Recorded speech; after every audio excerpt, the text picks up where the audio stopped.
Саламатсызбы? Региондо Абалким автордук программасы.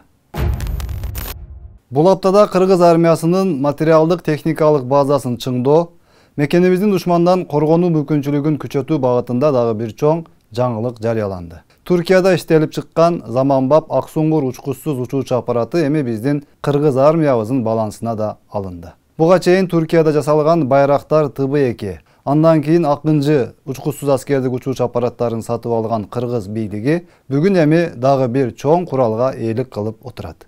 Алынган башка заманбап аскердик курал жарактарды, техникаларды айтпаганда да, бул учкучсуз учуучу аппараттардын Кыргызстанга сатып алынышы аскердик коопсуздукту түшүнгөн адистер үчүн албетте өтө чоң жетишкендик болуп саналат. Буга чейин эгемендүүлүк алгандан бери Кыргыз армиясына заманбап курал жарак эмес, аскерлердин курсагын тыңдап тойгозо албай жүргөнүбүз эми эч кимге деле жашыруун эмес. Аскер бөлүгүндө турган эбак эле эскилиги жеткен техникаларыбыз душмандан коргоо үчүн согуш талаасында тынымсыз жүрүүгө эмес, ордунан жыла албай, 50 метр жүрсө өчүп, аны сүйрөп алып кеткени келген кийинки техника дагы бузулуп, көчөдө канча күндөр калды. Муну эми армияда кызмат өтөгөн эр азаматтарыбыз абдан жакшы билишет. Мамлекет башчылары, саясатчылар болсо, армияны күчтөндүрүү менен алек болгонго убактылары болбоду сыягы.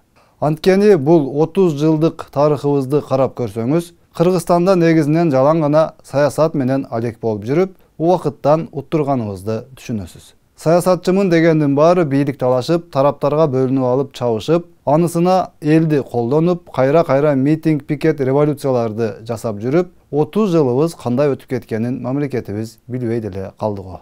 Мындайча айтканда, өзүбүз менен өзүбүз убара болуп, бири-бирибизди талкалап жүрүп, ушул күнгө жетип келдик да. Армиябызда же бир дана көчүрмөн учагыбыз жок, же экономикабыз жыргап кетпеди, же элдин баары билимдүү болуп кетпеди, же элдин баары спортсмен болуп кетпеди, же элдин баары байып ишкер болуп кетпеди, же башка болуп кеткен жок. Элди ар кандай саясий оюндарга колдоно берип, бүгүн эми элдин баары саясатчыга айланды. Ким эки сөздүн башын бириктирип сүйлөй алса, ошол бүгүн өзүн блогер сезип жүрөт. Ким 3 сөздүн башын бириктирип сүйлөй алса, ал бүгүн журналист. Кимдин Facebook'тагы постуна 500-600 адам лайк басып койгон болсо болду. Ал бүгүн өзүн активист сезип, мамлекеттин тагдырын чечүүгө киришип калган учур. Ал эми бул 30 жылдык аралыкта биздин колу коңшуларыбыз бизден айырмаланып, куру кыйкырык, көп сөз кылып, өз элинин арасында тас тополон чыгарып жүргөн жок. Алар армиясын күчтөндүрдү. Элди бийлик талашып көчөгө чыгууга эмес, эмгек кылууга, жаштарга бир-эки ооз сөздү үйрөтүп коюп, Facebook'та чыгып алып президентти шылдыңдоого эмес, спорт залга барып машыгып, өлкө желегин дүйнөлүк аренага алып чыгууга, билим алууга үндөштү жана ошого шарт түзүштү. Албетте, алардын деле өздөрүнө жараша ички көйгөйлөрү бар. Бирок алардын саясатчылары биздикилерге окшоп, соц тармактарга чыга калып, чукул кайрылуу кылып, элди козутуп, дүрбөлөң салууга аракет кылбай эле, өз ара маселелерин өздөрү эле чечип жүрүшөт.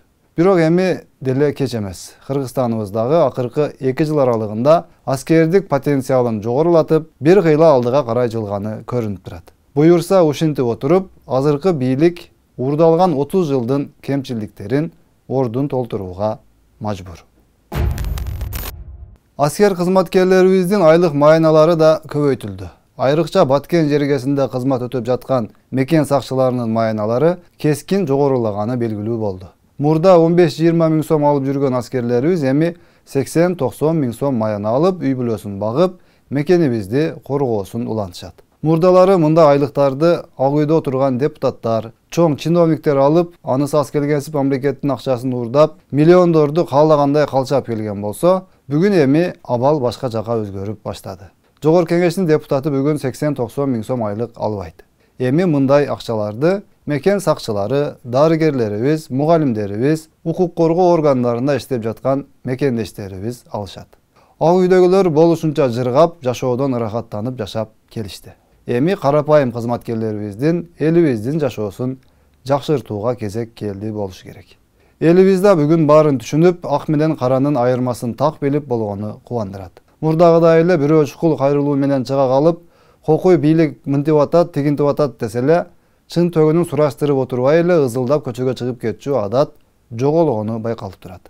Ким иштеп жатат, ким оюн кылып жатат, Kim kimge kırışa bolup жүрөt, kim kimge tişin kayrap, kör albastı kılıp jatat. Bарын danışman elibиz көрүp bilip turgаны талашсыз. Kimisi kızmatına mançırkanıp, mamleket başçıların elge jaman көрсөтүp, aldap, kuğulanıp жүрөt. Kimisi çın dilinden elge kızmat kılıp, günü tünü çurkap iştep jatat. Anın bарын бүгүn elibиz bilet. Oşonduktan бүгүn elge жалган жашыкты айтып чыгып, дүрбөлөң саламын дегендердин тилектери таш каап, элибиз тетрисинче бузукулардан арылууну талап кылып, булардан тазаланмайынча мамлекетибизде өнүгүү болбой турганын айтып отурат эмеспи. Бүгүн эми 5-6 саясатчылар кузгундай болуп башын бириктирип алып эле ура менен барып бийликти басып алып, элди бири менен кырылыштырып коюп, өздөрү бар жокту талап тоноп, уурдап кете беришине кыргыз эли эми жол бербей турганы түшүнүктүү болуп турат. 7 ноябрь Кыргызстанда маалымат жана басма сөз күнү белгиленет. Бул майрамдык дата менен жалпы кесиптештерибизди куттуктайбыз. Журналистика жалпыга маалымдоо тармагында ак кызмат кылып, эл алдында кадыр-бар тапкан, үй бүлөсүн адал эмгек менен багып келе жаткан жарандарыбыздын иштерине ийгиликтерди гана каалайбыз. Бул тармактагы тилекке каршы өтө опурталдуу жана дайым тобокелчиликтерди талап кылган кесип экени талашсыз. Кандай болбосун, Кыргызстандын журналисттеринин коомчулукта өзгөчө орду бар. Таасирдүү экени чындык. Анткени бардык эле журналисттер соц тармактарда отуруп алып, бирөөлөрдү куру сөз менен каралап, ушак айың айтып, бирөөлөрдү подстава кылып же шантаж кылып, Кыргызстандын кызыкчылыгына эмес, башка чет мамлекеттердин кызыкчылыгына иштеп, элди провокация кылып, арзан пиар менен күн көрбөйт. Бардык эле журналистмин дегендер Кыргызстандын нанын жеп, суусун ичип, ушул жерде туулуп өсүп алып, душман кол салганда душмандын таламын талашпайт.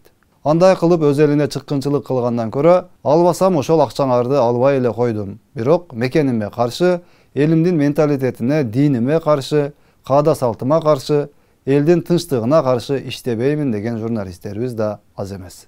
Кыргыз журналисттери баары бир багытта Кыргызстанды дүйнө жүзүндө жакшы жактарын жайылтып, кооз табиятын жар салып, меймандостукту көрсөтүүгө бел байлаганда, эбак эле Кыргызстаныбыз туризмдин өлкөсүн айланып, дүйнө жүзүндөгү миллиондогон кишилер келип биздин өлкөбүздө эс алып, ага жараша зарылчылыктан улам инфраструктурабыз оңолуп, элибиз байып калса керек эле. Бирок тилекке каршы бизде андайга убакыт жок. Анткени биздин журналисттерибиз да, саясатчыларыбыз да эле тараптарга бөлүнгөн. Биринин сөзү бирине жакпаган, мен сенден кыйынмын, мен сенден бийикмин, мен сенден көрө көптү көргөнмүн, мен креативдүүмүн, мага Европа жагат, мага Америка жагат, мага Россия жагат, мага Кытай жагат, Түркия жагат болуп, бири-биринен кыйын сезүү менен алек. 10 китеп окуганы өзүн аалым сезип, чет өлкөдө 1 ай жашап келгени өзүн өнүккөн өзгөчө адам эсептеп, болушунча бөлүнүп жарылып калганы чындык. Жогорку кызматта иштеп калган айрым кесиптештерибизди айтпай эле койгонубуз оң.